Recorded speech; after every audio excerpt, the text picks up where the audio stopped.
Hi everyone, welcome back to my YouTube channel. It has been such a minute since I said that, but I'm so happy to be back. We have rebranded from Michelle Brenda to House of Nyakaheti. House of Nyakaheti because of my shosho who recently passed in June last year. And the reason I want to do this is because I want to create a space where people feel seen, people feel heard, people feel loved, and where we get to share authentic stories because that's what my shosho's house represented all the time. And we are going to have different rooms, because it's a house. We are going to have the real talk room. We are going to have Gen Zs coming in and doing their thing. We are going to have marketing girlies who are also going to come in. And we are also going to have the reflection room. We are going to have the health and wellness room. It's really going to be amazing. And for the debut episode, we are going to be talking about grief. And like I said, my name is Michelle Brenda. Oh, my name is Francis Murioki. And my name is Whitney also. Thanks, guys, for being here. So I think we are Thank you. going to go into it. And I know it's a heavy conversation, but like I said, we are going to make this space a space where we get to talk authentically and talk about the deep things authentically. Yeah. All right. So, when did you first experience grief that truly affected you? We can start with FMM. All right.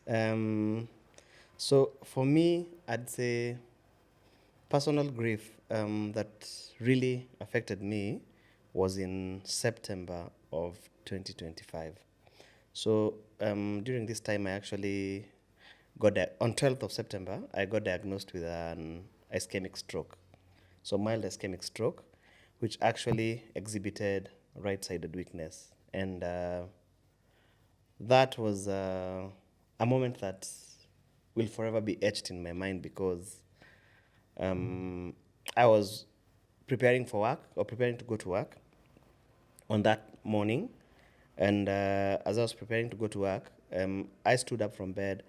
As I was going to try and turn on the shower, my leg started, I started dragging my leg.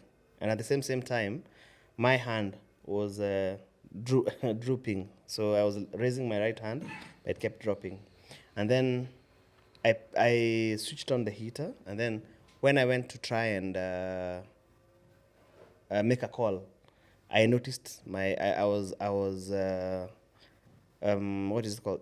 My speech was a bit slurred, and that really shocked me. And then the turn of events were really happening so fast, and I wasn't able to they were happening faster than I could actually be able to process. Yeah. So it was something very, very shocking because it's something that I had not exhibited any symptoms before. Yeah. Like I was not, I didn't have the telltale signs or migraine. Yeah. Or I've actually had, say like any other symptoms exhibited before. So it just happened abruptly. Yeah. Like last night I got home, woke up, preparing to go to work, then boom. And then I can imagine when it's happening, Yeah. maybe you're also thinking, what is going on? Exactly. Is this actually happening it's a to me? dream. You It's know. like, oh, am I awake? Exactly. So it was really, actually the first time, true story, a funny story, when it happened, I woke up the first time and then raised my hand. So when my hand fell, I raised it again and then it fell. I Yeah. was like, nah, maybe I'm still fatigued. Yeah. So I just went back to sleep. Yeah. Or it's And then like people, what is it called in Yes, English?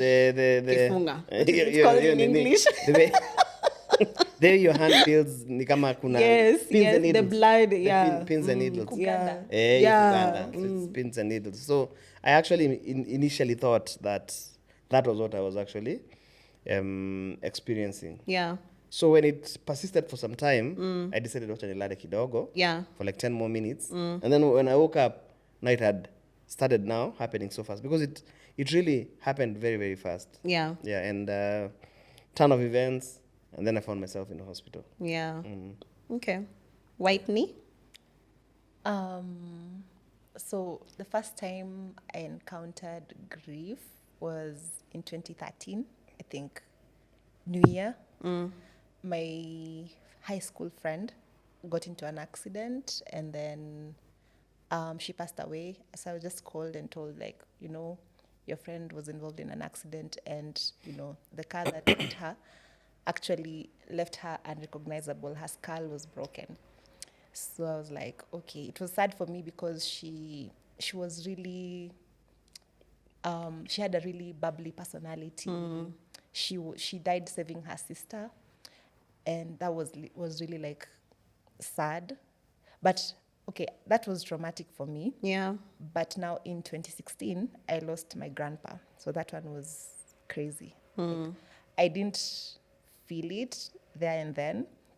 But after he was buried and everybody's lives moved on, I know. I was like, okay, guys, he passed away. And guys were like, we moved on. What's up? And I'm like, now I'm processing it after.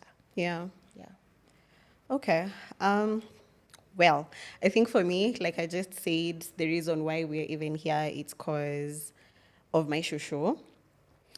And we were pretty close, I'm Nyakaheti, she's Nyakaheti, I'm Wangeshi, she's Wangeshi.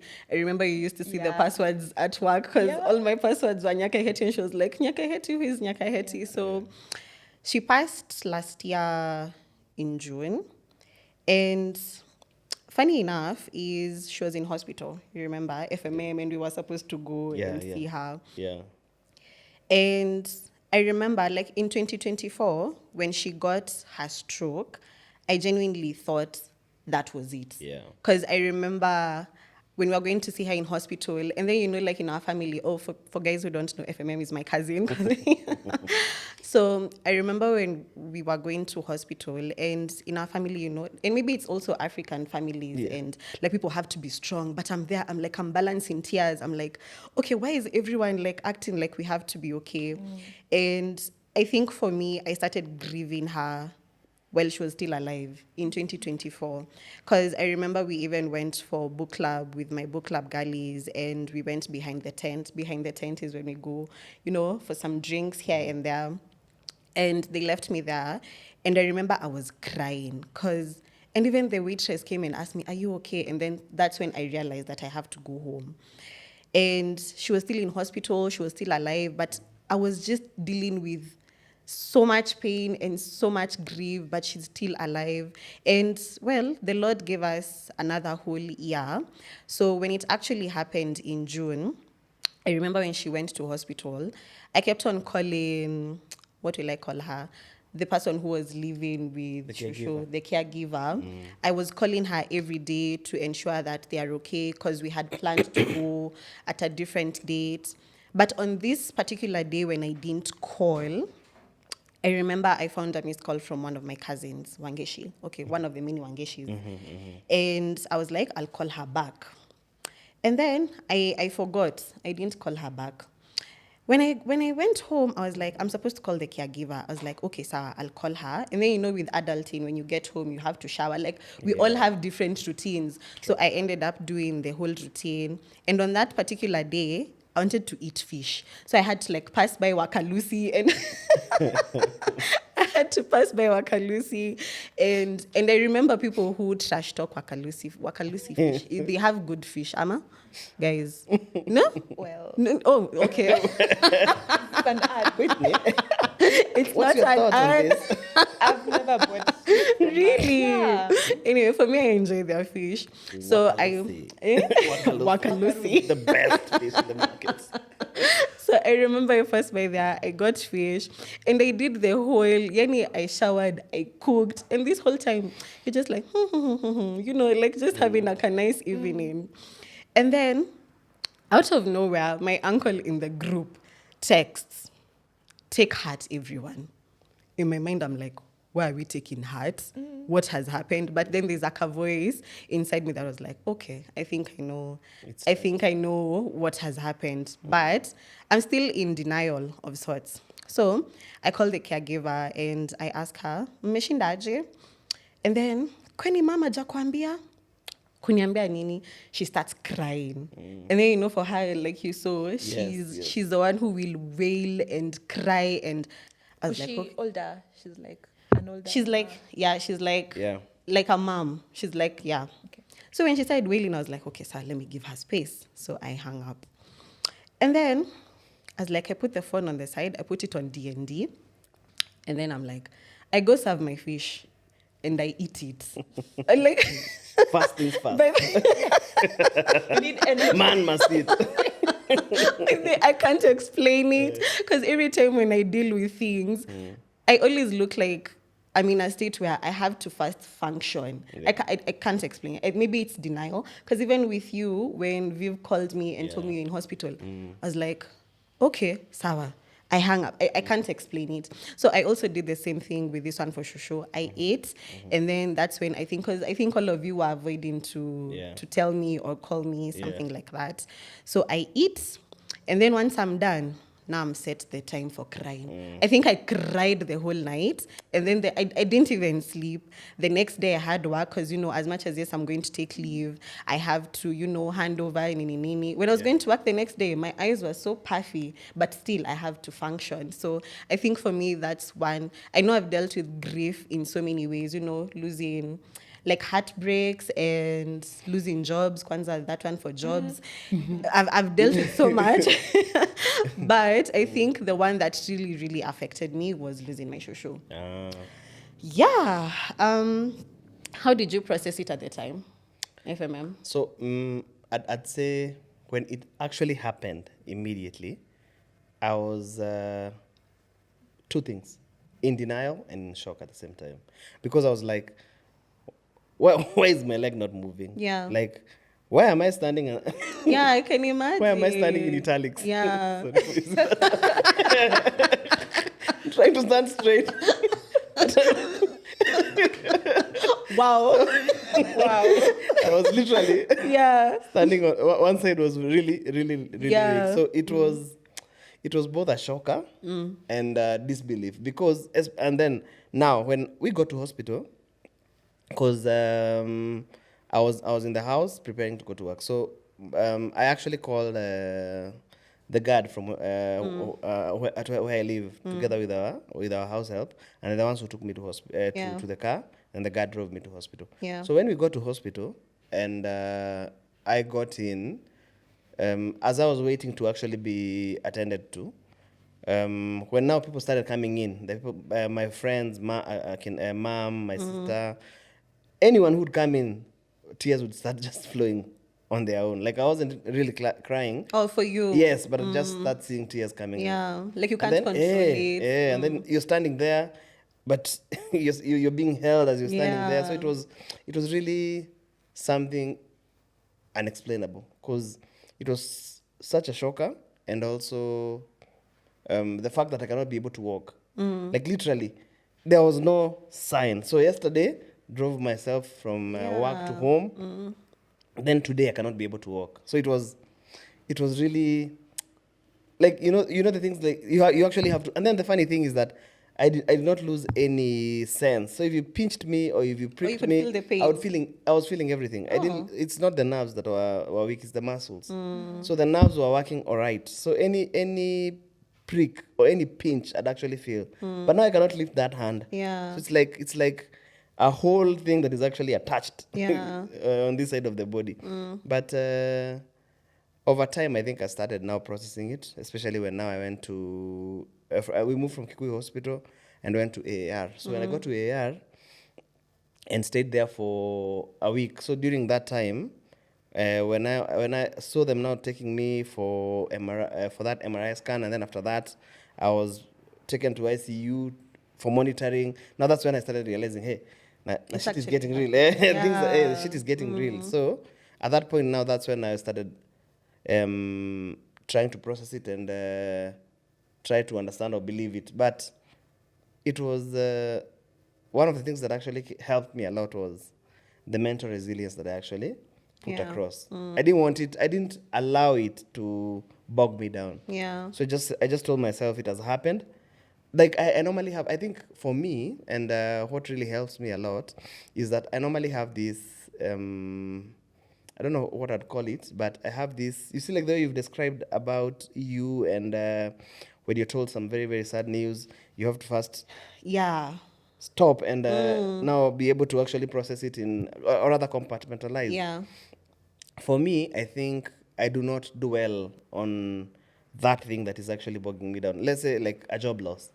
If I lose my job, I'll not dwell on, oh my God, feeling pity for myself. Hey, now what do I do? Oh, serikali's idea. Oh, no, I'll not dwell with that. So what I'll do is that I will try in as much as possible to block it out first, and I'll try and see what else can I be able to do beyond that? Because the moment you do that, it actually comes out better, and you're actually able to act logically. Yeah. It's not that I'm devoid of emotion. I'm not a robot, but I try not to process that at that time, because I notice when you dwell on it very, very much, it's sort of like now comes and occupies every bit of your body, and can actually even take longer in terms of recovery and Yeah. all. Yeah. Nice. Whitney? I realized they didn't really like give any detail about how my grandpa died. So I was sleeping at the time. I was supposed to be in campus, I think. I don't know what I was doing by then. I think we were on a break or something. So I was in bed sleeping, and I dreamt about my grandpa. He was never sick throughout my life. He raised me. I was raised by my grandparents. So I grew up seeing my grandpa being strong. He was retired by the time I was born. So he's always busy. Like, hata kama he had retired, he would always wear his suit Yeah. and go. He was the chairman of the estate, committees Yeah. at school. He had chamas. He was like the treasurer. So he was always busy, and also had a business. So always suited up, working, always like receiving calls to go somewhere. I never saw him. Even ati sijui aflu, sijui makamasi nini, no, nothing. Really FMM. Samahani. Yeah. So that year, it was 2016. So I think he died in June. Around May, he just got sick, and then he was admitted at the hospital. I don't know, he had like a heart condition, that's what they said. And then I think his heart ilikuwa inajaa maji. I don't know what that condition is called. Like it was swelling because there was a lot of water being concentrated in it. So I think he was supposed to undergo a surgery, but then he got discharged. So the last I heard of it, he was discharged like yesterday. So me, I'm at home sleeping, grandpa yako home. Yeah. By then I was staying with my mom. Then I slept, dreamt about my grandpa. And then he was telling me, I'm going to my house upstairs. So I'm like, why do you have a house upstairs? Oh, wow. Yeah, he was telling me that. And I'm like, Yeah. I was not getting it. So I'm like, what do you mean? And then he was going up some stairs. And I'm there. And then he's telling me, tell your grandma, I said she should take care of the other house. And I'm like, which house? I'm trying to understand. And then suddenly I wake up and I'm like, what the hell? Then I check my phone. Like, what time is it? I see a text from my mom. And then she said, your grandpa is no more. And I'm like, okay. So I was trying to make sense of that dream. And I'm like, was he saying goodbye? Yeah. We were really close. Actually, my name was just Whitney Achieng. And then because he was raising me, and I used to go to school and see other kids had like 3 names. And I'm like, why do I have only 2 names? And everybody's called someone, Kamau, someone. So I was like, why do I have only 2 names? Yeah. And he told me, you can use my name. And all my documents were changed, and I took the Oso name. Oso is not my dad's name, it's my grandpa's name. Nice. Yeah, so I took the name, and he was really proud. He used to check my books and my exams if I actually used the name. So he was really caring. He was no nonsense. And he never used to talk a lot. Just a man of few words, but you'd feel his presence. So when I saw the text, I was like, well, okay, so he said goodbye. Okay, sawa. I didn't know how to process it. So I was just like, I know my grandma and everybody needs me. And we had never had, we had just buried my great-grandfather. Yeah. So I think I knew how the process goes. You have to do this. But now, at least my great-grandfather was uko Ushagu. This one died in Nairobi, so there's also another process ya kupeleka the body. So I knew, okay, there's a lot that needs to happen. So I when my mom came back from work, we all went to my grandma's place. And then I stayed there for, us guys, tunakalisha mwili kidogo. So it wasn't like... Wait, you guys, you also like put the body in the house. in the house? We did that. Okay. And not all the days. The day itatoka mortuary, that night before you travel, the house, the coffin is put in the sitting room, in the middle of the sitting room. I was also shocked. I was like, hey, okay. What does that like portray? Is it like for someone to be in a position to like process it fully? Like, what does it usually mean? I think it's a tradition that's meant to, like, for him to, it's like us, we are paying respect to the owner of the house. Okay. Because, again, I lost my uncle 3 weeks Yeah. ago. He was now my grandpa's first son. And now, because my family has been born and raised in Nairobi, most people in my family don't understand tradition. Okay. So they thought they could do the same thing with my uncle's body. Okay. Atoke mochari, aletwe ekwe sitting room. And then some of our relatives came and they were like, do not do that. It Okay. was like, no. I was just like, why are you being so... They were like, don't do that. It was... Yeah, a lot happens during Yeah. such things. Like, True. yeah, like I think also because people are dealing with it differently. Everyone has Yes. a different relationship with the person, so everyone wants something done a different. Yeah, I Yes, know. yeah, my grandma was like, why don't you want my son to be put in the house? And then they're like, do not do that. Some things you do, you think, si tulifanya ya babu, so we can actually do this. They're like, no, that's not how it works. If you do it, his spirit will remain in this It will house. hover. It will hover around this house. The only Really? reason why you're doing it for your grandpa is because he owned this house and it's paying respect to him. But if you do it for someone else, maybe you do it in his house. In the it's not air. his house. Yeah. Oh, So interesting. some people were really angry about it, but I was just like, wamesema musifanye. Yeah. We don't want to see ghosts in this house. Yeah. Yeah, so So how did you process? I did not Okay. at that time. So I just helped people around. I was really busy, kept myself busy. I think that's how I processed it during the time. And then now after, that's when I started being depressed. And I was like, why is everybody not sad? Why is everybody just doing their stuff? Like, why is life continuing? Yeah, you Like, guys why are you guys waking Yeah. up? Like, what is going on? Like, that's insane. I know what you mean. Yeah. So yeah, we buried. And then another thing that happens, I don't know if it's tradition, when someone is when the body is being, Interred. uko ndani, that's when it was hitting me. So me, I was crying. Yeah. And then those ladies who are kanisa came and surrounded me. They're like, do not dare cry. Do not cry. Why? Like, why? See my grandpa died. I could not even talk. Yeah, I know. And then everybody there was clapping and dancing. And I'm like, why are you guys dancing? And my grandpa is dead. And then they're like, if you cry when someone's body is being put inside the grave, that person will follow you. That's And I'm crazy. Like, no, me, I want to cry. I want to like. Besides, it's your grandfather, so if he Yeah. follows you, it's fine. And then they're like, no, don't cry. Can you dance? And they're actually singing to me that ding ding ding ding ding ding. Okay, wow. I'm just like, leave me alone. I didn't I was told to stop crying. Everybody Yeah. actually turned and they're like, stop crying. Yeah. Like, okay. So I stopped crying. Wakazika, but I had this lump in my throat. Like, Yeah, like it's just, yeah. people are eating. And then us guys, it's a feast. So kuna tent. You're celebrating. Ng'ombe imechinjwa a whole sijui ni bull. It has to be a bull for some reason. There's chicken. Sijui who can't eat the chicken, which part of the chicken. There's just a lot. I'm just like, you guys, mna overdo. Yeah. I just want this guy to be buried and us to just be left alone. So that happened. I was just wondering why people are eating. Yeah. And you guys, I could not eat. I would survive on soda and I think water For how long? for like 3 days. And then to Karur, Nairobi. And then after that, that's when I was just like, where it's hitting me. But eventually I processed it by just working. I've just been working since. Yeah. Oh, wow. Um, so for me, no, actually, there's something you've said that has made me remember something.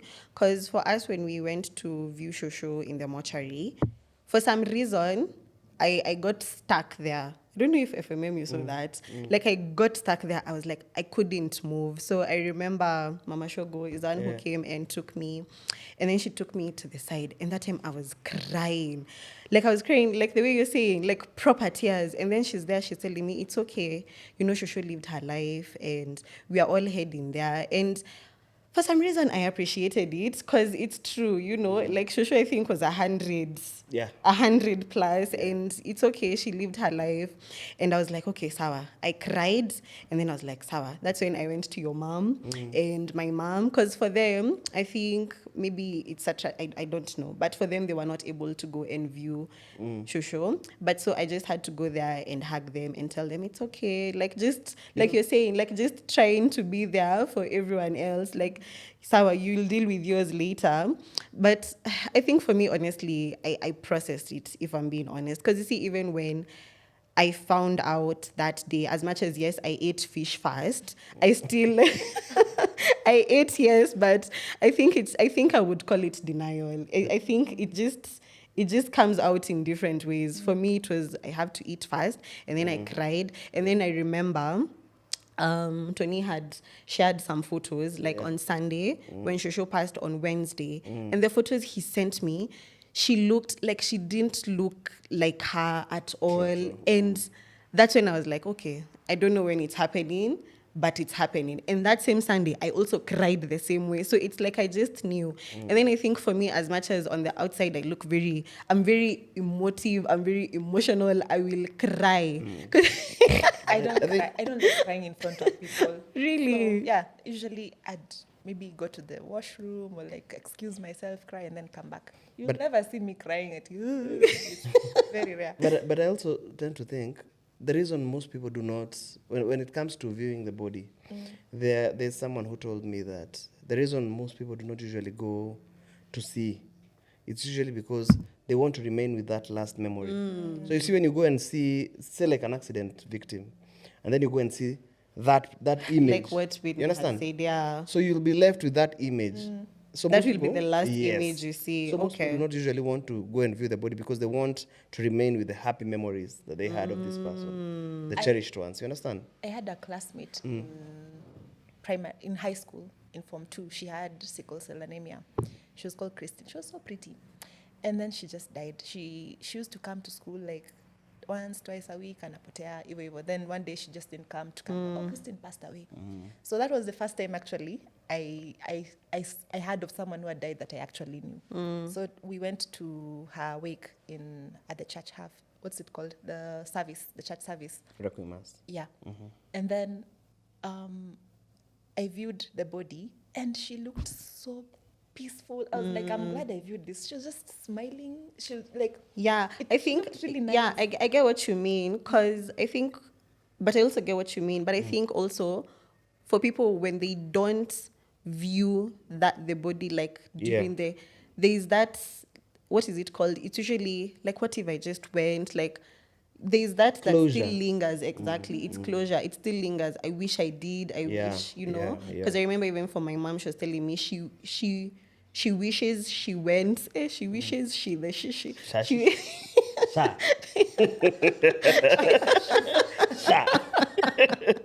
she wishes she went because I think from what she was hearing from other people, it's the way you're saying, like Shosho was very peaceful, like, and then I think also for them, you know, Kitambo, like it's not like right now, like there are chemicals that help That to. embalm. For them, it was sijui cotton wool. Exactly. So for them, they're very traumatized. They say they don't want to view the body because they think it's the same thing that happens right now. Yeah. In fact, she had red lipstick.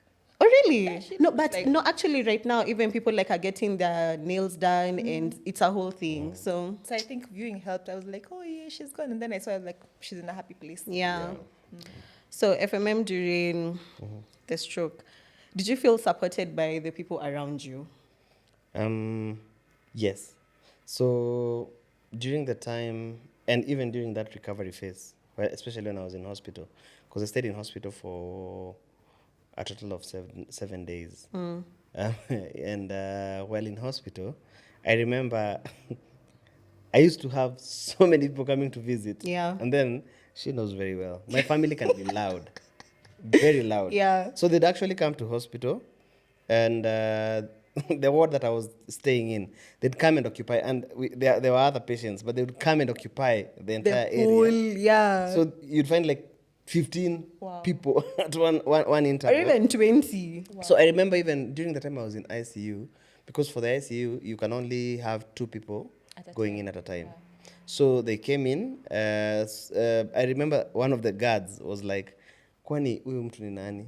Ni MC ama? Because Mheshimiwa. there was one time, there was around 30 people who had actually come during one of the visits. That's amazing. So watu walikuwa nashindwa, huyu ni nani bana? It's good to have family, like, Family and friends. So Yeah. I had a lot of people that actually came to see me, offer support, and actually just help me walk through it. Yeah. And I think that because I've actually had cases of people who have actually had stroke, and recovery took quite some time. And because the main reason that it actually took longer for them to recover was because they lacked that support Yeah. from family and from friends.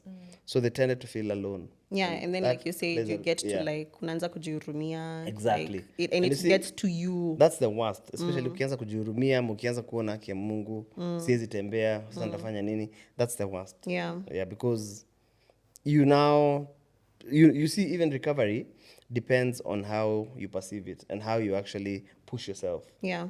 Because now the moment umeanza kujihurumia, utaanza kuona it lengthens the process of recovery. Yeah, so it's a very, very interesting thing. Yeah. Huyu hata influencers walienda kumuona. Yeah. Simwone hivi hivi. Bra. Yeah. What about you? Did you feel supported by the people around you? No. When it comes to grief, I think many people don't know what to do or what to say. Especially your example, when you posted that your shosho had died, as an empath, I was just like, wow, Akiwoye, she really loved her grandma. Now how, like, what is she feeling? Because I know how it feels. And then I remembered during that time when I was going through my own stuff, I'd see messages from people and they're like, take heart. She's in a better place. In a better place. How do Ama- you know? Right? Should have been here with me. Right? Actually, I know how you feel. Do These are you? messages. I'm like, I know this person means well, but none of this is helping. True. So people don't know what to do. And I also, when someone loses someone, when I hear like something has happened to someone, I'm usually not quick to like talk to that person Yeah. because I don't know what to say either, and I don't want to piss them off. So I sort of wasn't talking to people. So I don't know if I was helped. Is it because I was? You closeted yourself. Yeah. You pulled. Yeah, people didn't.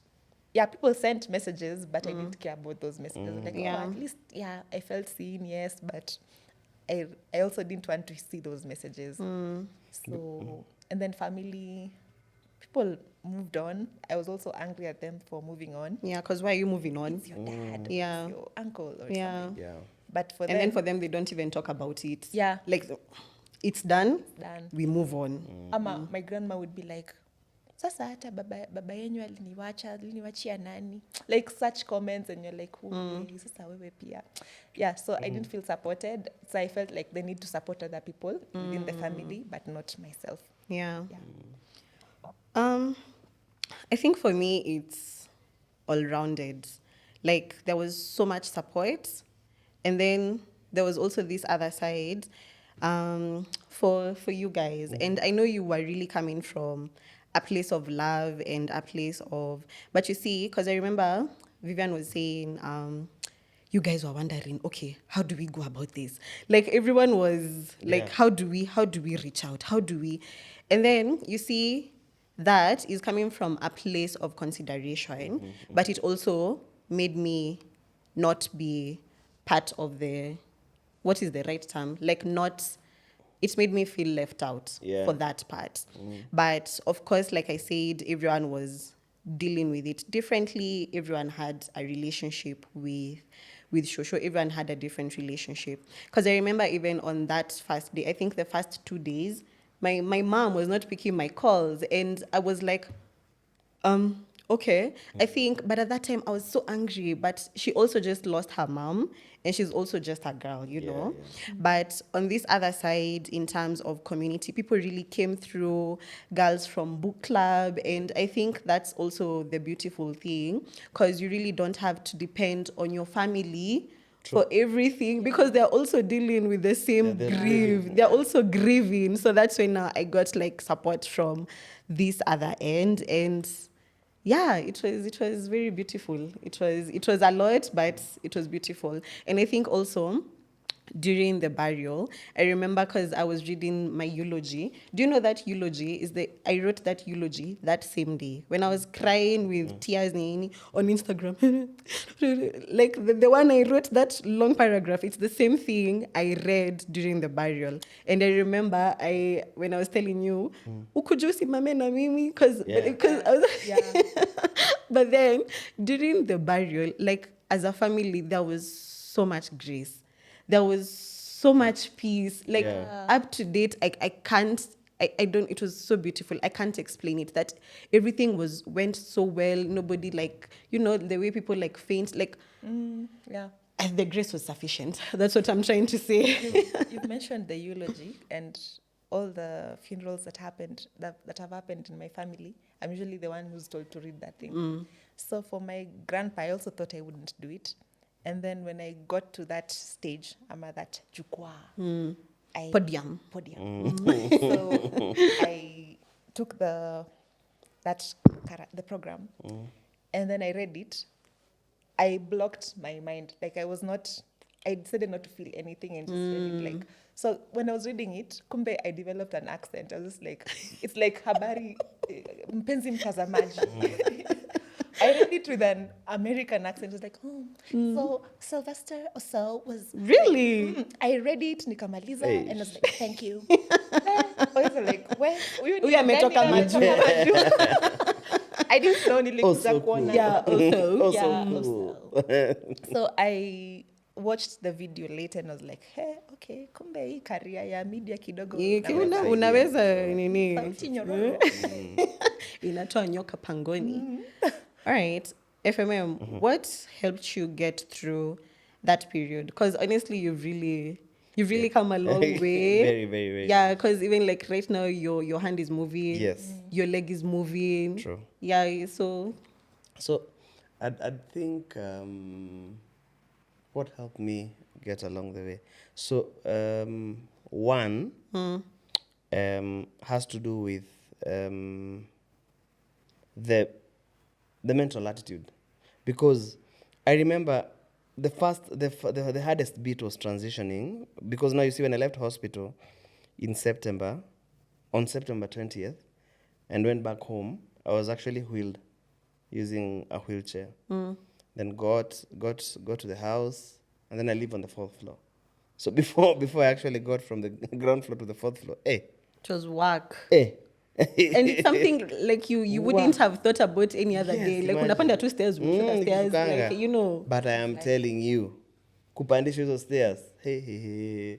Yani, at that point, every step, every moment really mattered. So one of the things that I did to actually help me in the recovery process was I decided to take a day at a time. Like everything I'm doing, as cliche as it sounds, a day at a time. Yeah. So every little thing. And actually, my therapist really helped me, because he told me, you need to count those little moments.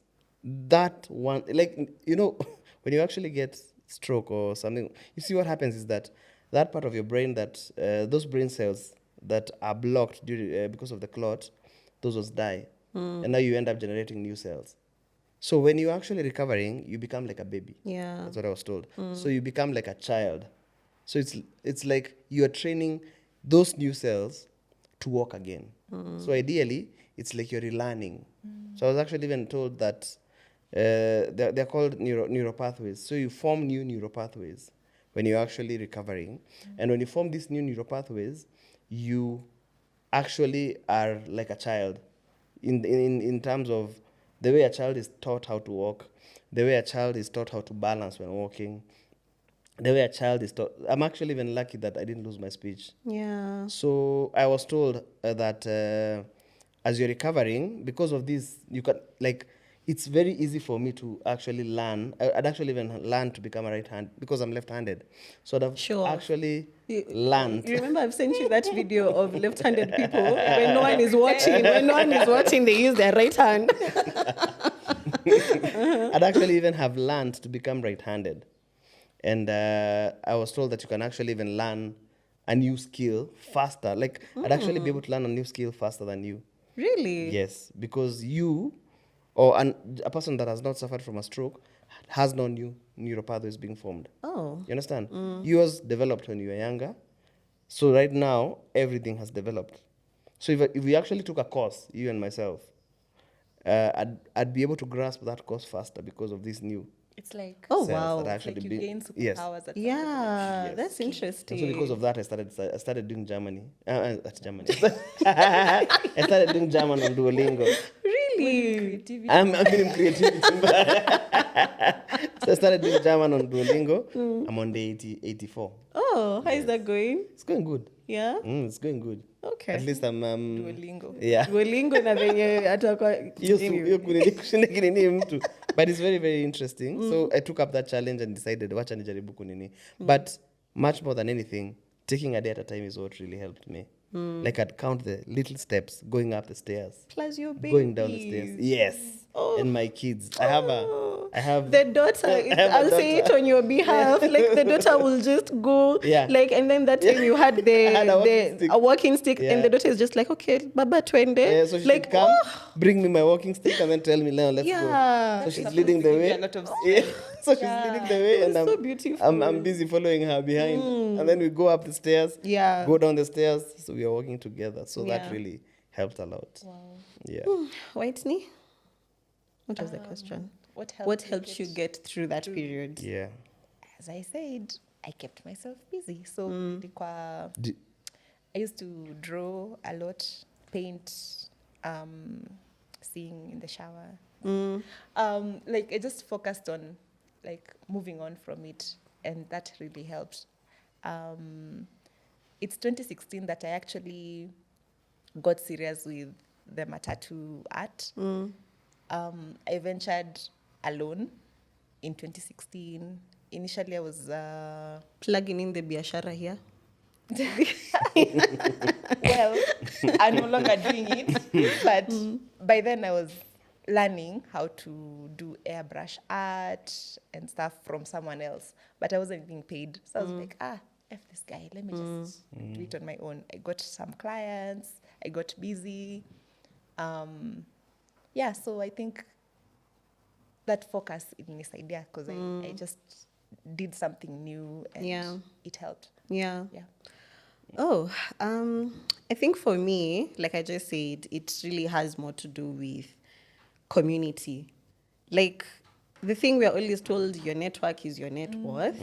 Like I had so many people to run to, whether it's the book club girlies, whether it's like, because you see on this side, like I said, my family, they're always there for me, but right now They're also we are all dealing with this. Yeah. So like I had so many people to go to. And then I think at that time, because I'm going through so much pain, I had to get another tattoo. I still got another one because because I think when I got the first one, when I got Wangeshi, because it was just after she passed, like in July. So when I got it, I was like, okay, Sawa, because she was Wangeshi and I'm also Wangeshi, let me put it here. And then when my mom saw it, she was like, "Ai, Didn't I ask tungeweka-" you? Sinini? I also asked You also did? Yeah. Like, why didn't you put Nyakaheti? And then in my head, I'm like, guys, I have space. So I just went and added, Nyakaheti. And I think for me, I really just, I went through all the emotions. Because even when I was still new in my new workplace, I took 2 weeks off. Because the first week when we were home, we were like, we're dealing with all of that. The second week, I was just in my house.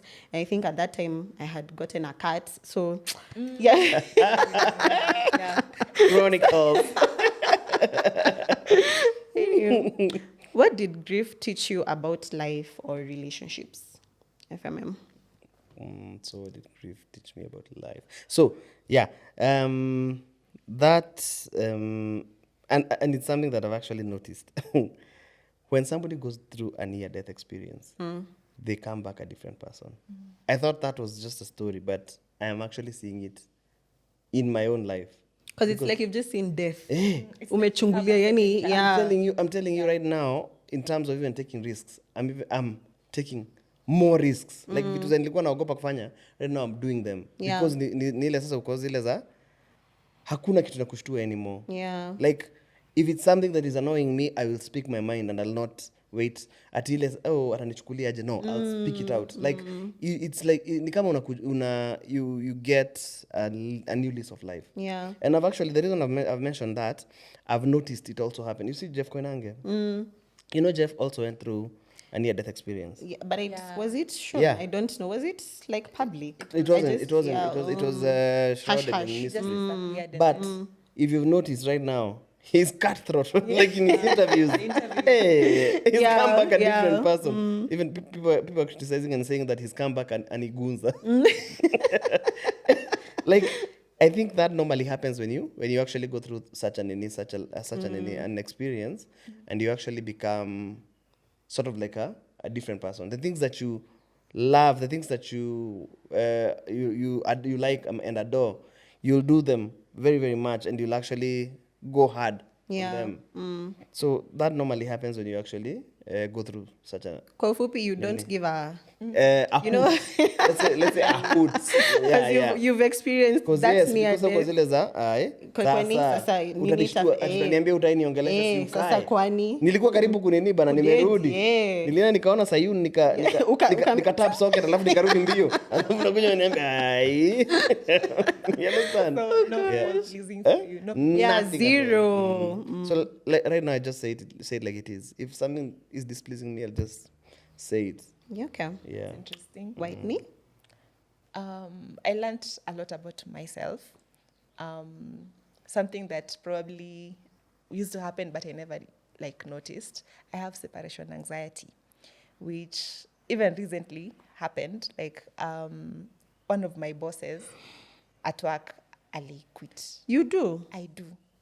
I don't remember you experiencing that with me. But proceed. So she was like, the way she quit, it's like she was sort of frustrated by external factors or internal, like, I don't know what happened, but she just announced. I think also I was going through something, I don't know what it was, but at the minute she announced it, I was like, this place is so chaotic, and then this boss is leaving me. So, gosh, I was crying in the meeting in front of people.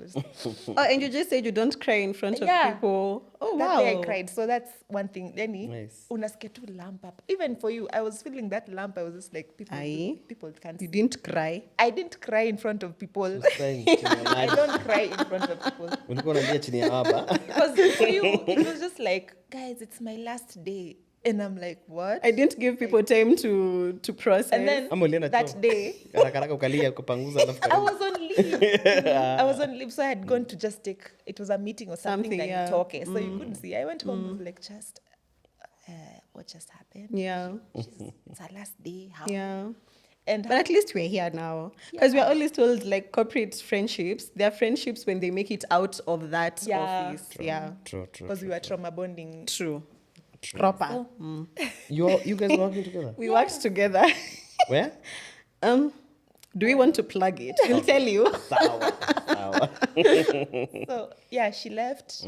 I felt it, but also I knew nitakuwa namuona. Now this boss is someone I just found. We didn't even have a bond. I just Okay. felt like she understood me, and when there's a lot of stuff happening around the company, she'd call me aside and tell me, "There's a lot happening, but filter all that and focus on your work." And I'm like, okay. Okay, boss.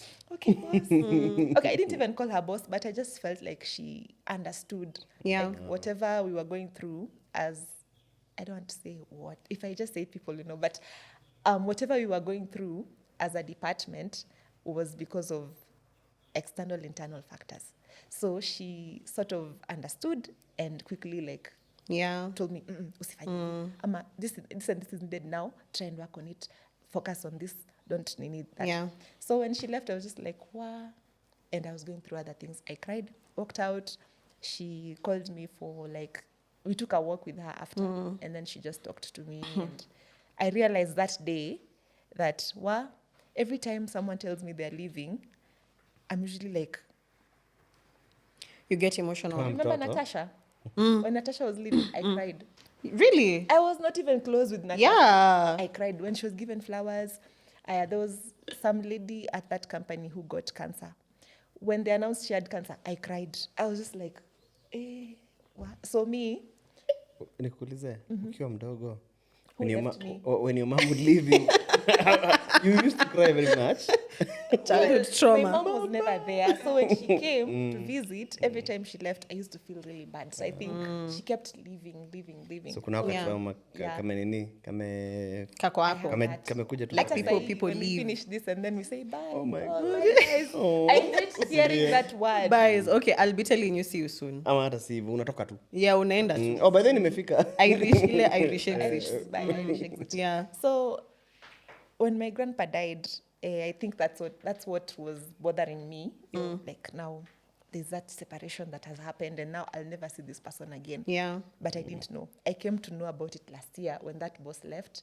And then I told my aunt, hey, there's this boss. We're not even that close. She was just leaving. And I cried. And then she's like, yeah, you know, even when you're in primary, there's a teacher that left and you cried. I'm Oh. like, really? And you know, even when this and this happened, you cried. And this and this. I'm like, oh. So I interrogated that, did a bit of research, and like, oh, separation anxiety. So now I know. And I'm trying to deal with it. What else? What was the question again? What did it teach you about life and relationships? It taught me to cherish those small moments you have with people, because it could be the last. The last time I saw my grandpa, we never really talked much, because I thought there was always going to be another time, and I wished that we had a lengthy discussion, or like I actually told him I loved him, Yeah. or something, but I never did any of that. What else?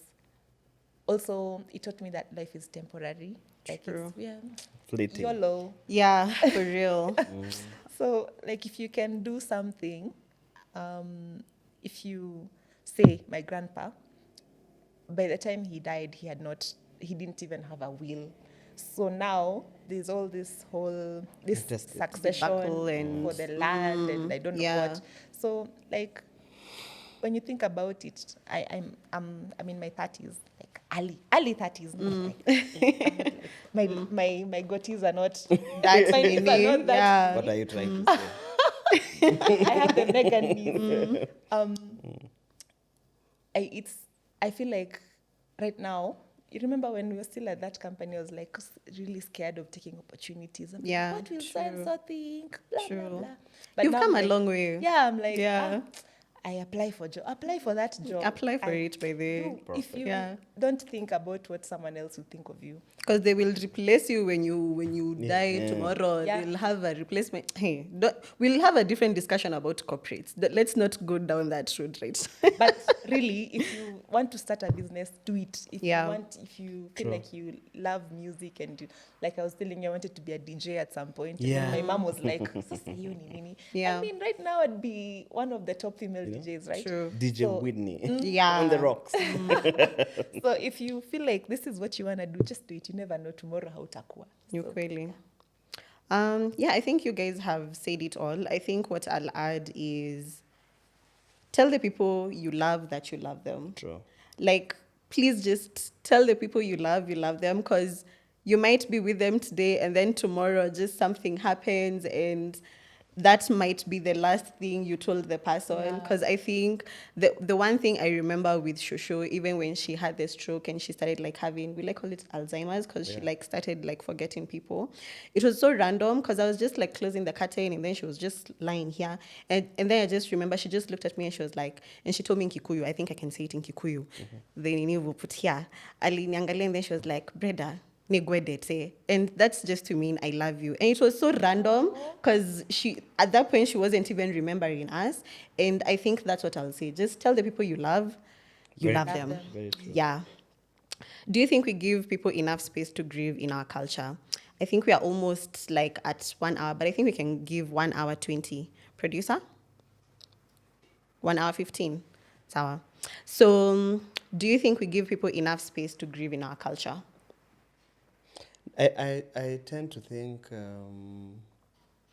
not really, because people are usually told to be strong. Yeah. But you see, telling someone to be strong, to some extent, takes away that grieving part. Because you see, okay, I'll take an example of when death has occurred. Telling someone to be strong is like telling someone to live without emotions. Yet you cannot live without emotion. So most of the time, I think what works best is to actually, if a person is crying, let them cry it out. Because you see now the problem with most people, like I've actually experienced and witnessed people who never grieved their loved ones. Say like someone lost their mom, and then they go and do they go and do some very very drastic things. Like you find them trying to maybe like commit suicide, or like to do some unapata akijaribu kujikatakata na wembe maybe ama vitu kama hizo. So it's usually important to grieve, because Like the moment feel- you feel- feel, let that yeah, emotion pass yeah. through you. Go through the emotions. Yeah, go through it, and then when now you are actually able to go through that emotion, you will now be able to actually heal. Yeah. But but when you actually mask it, because most people they later try and mask it through kazi, like what Whitney is saying, ama through avoidance. Yeah. So you tend to avoid that situation whereby you don't want to talk about it, you don't want to think about it, you don't want to remember it. But now you see, when you do that, you actually, it's like postponing, nika ku procrastinate ama ku postpone. Ufagie nyumba useme wacha hii uchafu niweke pale. Yeah. Nifagie tena niweke pale. You see, Yeah. you need to take that trash out. So when you keep leaving it at the corner of the house, True. what happens? Yeah. It's going to keep piling up, piling up, piling up. And eventually, itakuja ilipuke. That's true. You understand? So I Yeah. think people need to actually go through that whole wave of emotions. Just go through the emotions. yeah. Yeah. Yeah. White knee? Okay, people might wonder why I'm calling you White knee, but it's our inside name. And she also has white. Yeah, right? Question again. That's our culture. Yeah. Do you think we give people enough space to grieve in our culture? Okay. If I'm to speak about the Luo tradition and culture, remember when Raila died, how like people were weeping in the street. Oh, yeah. And people took time to, it was like a whole, you felt like it was endless. Yeah. I feel as much as it looked weird, I also witnessed it when my grandpa died. People are not shy about wailing in Ukoivo. West. Home. Yeah. So my grandpa was low. So like when we were about to reach his boma, Ukoivo Ushago, like the moment you just reach that road heading to his house, his home, the women in the bus just started wailing. The women wail. My grandma was crying. Everybody was crying. And then me, by then, I was the Gen Z of that time.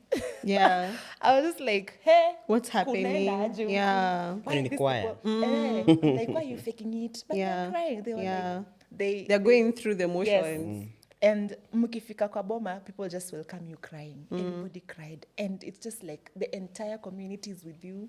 Everybody, there's a school around there, the teachers followed. There's a church there, the church came. Yeah. Everybody cried. And then it's like that for like a week. It's just mourning. And they take that very seriously. Yeah. Like, you'll dress in black, you'll mourn, you'll cry. And I never liked it because I was like, you guys are just faking this. Some people hata hawajai muona hapa na wanalia, mnalia nini. But I get why they do that because me, I never did it and it caught up with me. So Yeah. now when we were burying my uncle, I didn't see much of it because also, I don't know why, but it wasn't that, to that extent. But I mourned him. Like I Yeah. was like, hey, okay. Yeah. I cried when I could. When I felt the emotion was there, I Yeah. did. Yeah. So our culture allows, but time ya kuzika, just don't cry. Yeah. Okay. So last two. How has grief changed how you show up for other people? FMM. So, for me, like I was saying, I think I came back realer. Like for people, I actually feel. But you were real. So now you've become realer. Yes. Because The realest. the realest. I'm heading towards being the realest, the realest G. So yeah, so it helped in terms of for those that I care about, and for those like it's a reciprocal. You understand? I'll not go a mile for a person who is going to go 2 steps. So it's give and take. Yeah. That's actually what, and the give and take is something that has to be seen. You understand? Yeah. And I've noticed that's actually what I'm doing right now. And I am not shying away from pinpointing something that I'm not comfortable with. Hata kama mtu ataichukulia aje ama aje, you just Yeah. upfront unamwambia ni aje ina haiendi fiti ama haiko fiti. Yeah. So yeah. Okay. Whitney? How has it Changed how you show how up I for show other up? people. During that time when someone is grieving, now I understand there are things you should not say. Yeah. You can just, adjust chat, be there. Yeah. Help out. Maybe if umeenda kwao and they're making tea, be useful. Don't Yeah. just sit there and just watch and hey, woi, poleni. Yeah. Like just help. Yeah. And then maybe send someone flowers, a gift, something that will Thoughtful. Yeah, something thoughtful. Yeah. But hey, I've lost my train of like what was I about to say? So when someone is grieving, that's just exactly what I was trying to say. It depends on the relationship you have with them. So True. there are things you can say. If it's you, I know what I can say. If it's him, I'll just be like, eh, may he rest He's in a man. peace. Yeah, he's a man. Ni mbaya. Like, you don't like... Because you don't know how to go about it. Yeah. But I do, how do I show up for people? Like, I try to help where I can, but not Yaba yaba. Yeah.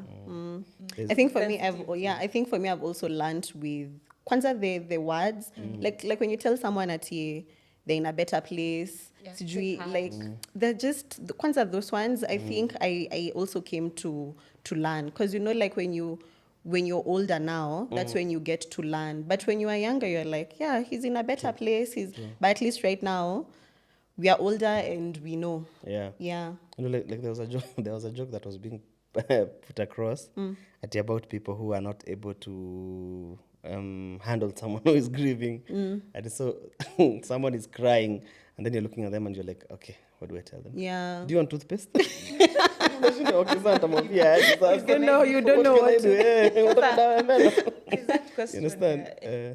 What can I do for you? Like, I don't know what I want. And Yeah, Exactly. true. Just So be there. just be there. Touch Sometimes it's Just- actually good to just be there and be silent. Yeah. Unaelewa? Yeah. Just be there and be Yeah, silent. just let me just see you. Just see you is True, enough. true. I'll be like, Nani showed up for me. What would you tell someone who is going through grief right now? Grief of any sort. Yep. I think I'd actually tell them, number one,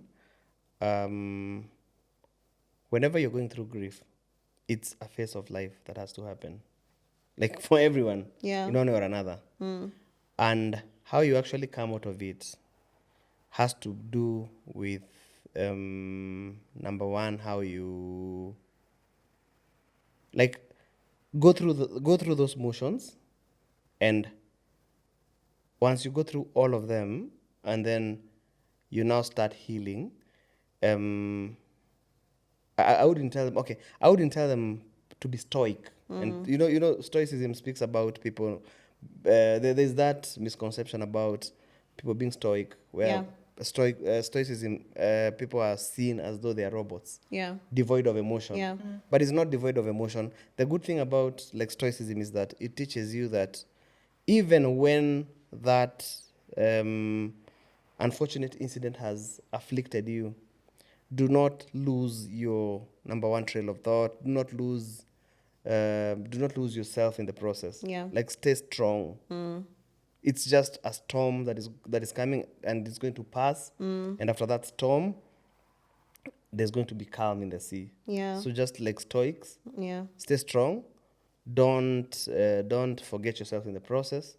Don't get too immersed in the process, such that you fail to move on. Because most people actually tend to stay in that position for long, and it becomes their new normal. Yeah. And you see, when it becomes your new norm, then it means it has changed something in you, and you're not going to be able to wiggle yourself out of it. Because I think, to some extent, when you actually look at life and its construct, Yeah.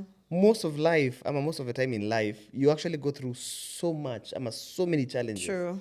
But you see, if you keep dwelling on each and every one of them, what happens, and especially if your mental attitude is very, very, the resilience is is wavering or is very weak. What happens eventually is now you start getting depression. And you see, when you actually look at things like depression, it's you dwelling on one topic True. for very long, Yeah. without looking for alternate solutions to actually handle that particular topic. You understand? Yeah. So I think I'd tell people to actually grieve through the process, because Yeah. you're human and you have emotion. Yeah. But also try and pick up your pieces, because at the end of the day, you need to understand one thing: there is no one who's coming to save you. You're on your own. Sure. Pick up yourself, and I will not be able to actually save you or help you if you're not working towards helping yourself. True. True. Yeah, so I think that's what I'd say. Whitney? Yeah, he's pretty much Said covered everything, yeah. everything, but I just say there's no proper way to grieve. Everybody has their own. There are stages. Yeah. I think psychologists have come up with the whole Grieving, yeah. stages, and like there's this stage where they're in denial. Yeah. Of course, then acceptance. Yeah. So there's no proper way or a formula for grief or grieving. So you just take it a day at a time. Go through it, cry if you can, let the emotions out, and like you said, don't dwell too much on it after like it's happened. Like Yeah. also there's a time for everything, right?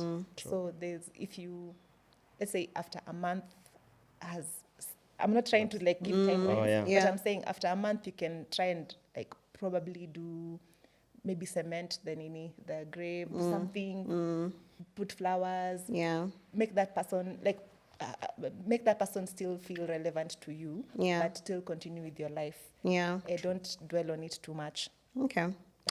Feel it. Yeah. I think for me, I'll say grief is love with nowhere to go. Because even for me to revive and rebrand this channel, I would say it really has more to do with grief, but not necessarily in a sad or in a bad way.